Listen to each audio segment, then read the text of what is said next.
선생님은 자녀 관계가 어떻게 되나요? 딸 하나, 아들 하나입니다. 아들 고3. 27살 둘째 딸. 작은 애는 35. 큰애가 25살이고 둘째가 올해 20살 됐어요. 선생님이랑 볼게요. 네. 혹시 선생님께서는 수저 계급론에 대해서 들어보셨나요? 네. 수저 계급론. 수저? 뭐 흙수저, 금수저 이런 거예요? 네네. 들어봤죠. 그런 이론에 대해서는 어떻게 생각하시나요? 우리 때는 그런 개념이 좀 없었잖아요. 요즘은 진짜 말 그대로 그 수저 계급론이 존재하는 것 같아요. 그거 타당하다고 생각해요.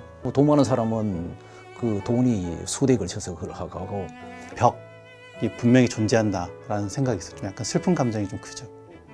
그런 게 슬프긴 하지만 만약에 이거를 선생님 삶에 적용을 한다면은 선생님은 자녀에게 어떠한 수저를 물려줬다라고 생각을 하시나요? 수저요? 보자.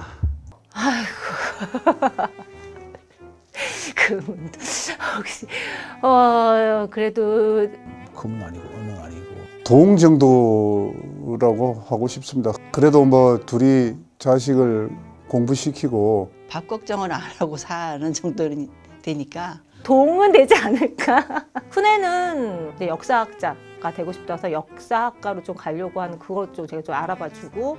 동하고 은 사이 지원을 안 해준 건 없는데 강남에 뭐 또 좀 더 그 실력이 있는 강사분들이 또 있잖아요.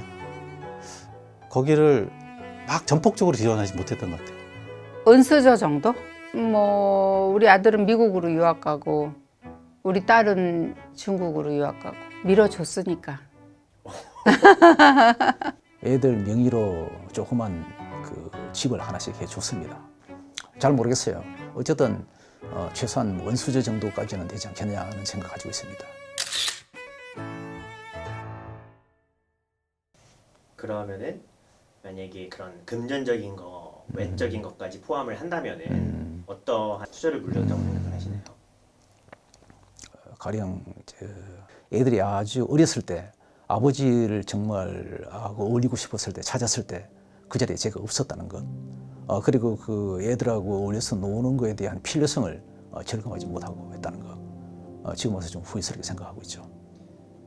그거는 걔네들이 어떻게 생각할지 모르겠지만 정신적인 거는 동수저. 그때 당시에 이게 좀 안 좋은 그런 뭐라 그럴까 가정사라 그럴까 그런 게 조금 있었어.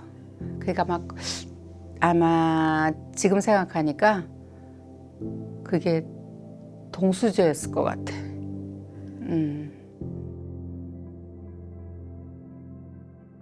그럼 이번에는 정신적인 거까지 포함을 한다라고 하면은 어떤 수저를 물려줬다라고 생각을 하시나요? 그래도 금수저라고 해야 되겠죠? 어디 가서 카페 가서 차라도 마시고 서로 얘기하고 영화도 팔짱 끼면서 영화도 보고 막 그런 친구 같은 엄마가 돼주려고 저 진짜 많이 노력했고요. 은수저 정도는 정신적인 거 물려줬는데 일단 제일 중요한 게 남한테 피해 안 주고 남한테 해해 안 끼치고 사는 게 사실 제일 중요하거든요. 그동안 애들 키우고 하는 그 과정도 너무 행복했고 지금 이렇게 성장을 해서 부대끼고 하는 게 너무 좋고 해서 우리 애들한테 향하는 마음이 그거는 금 정도로 쳐줘도 되지 않을까 생각. 자녀가 뭐 표현은 안 하겠지만 뭐 흑수저라고 생각하고 살고 있다라는 기분이 어떨까요? 그거는 더 정말 듣고 싶지 않은데 뭐 인정을 할 수밖에 없죠. 만약에 그러면 한켠으로 들어서서 울고 있겠죠, 저는. 글쎄 부모로서는 가슴 아프죠. 자기 흑수저라고 생각을 한다는 것 자체가 좀 마음이 좀 아픈데 그걸 조금 서로 대화하면서 풀어나가고 싶어요. 근데 생각이 좀 변했으면 좋겠죠. 생각하고 서로 얘기하다가. 미안한 부분이 있음에도 불구하고 만약에 자녀가 마음속으로 그래도 나 정도면은 금수저지 라고 생각을 하고 산다면 눈물 날 것 같아. 정신적으로 충분히 만족하게끔 살았구나. 그 정도로 생각해 준다면 고맙죠. 너무 고맙죠. 비록 조금 불만은 있었다 치더라도 자기가 금수저라고 생각하면은 그거는 다행인 거 아니에요? 사실은 듣고 싶은 말이죠.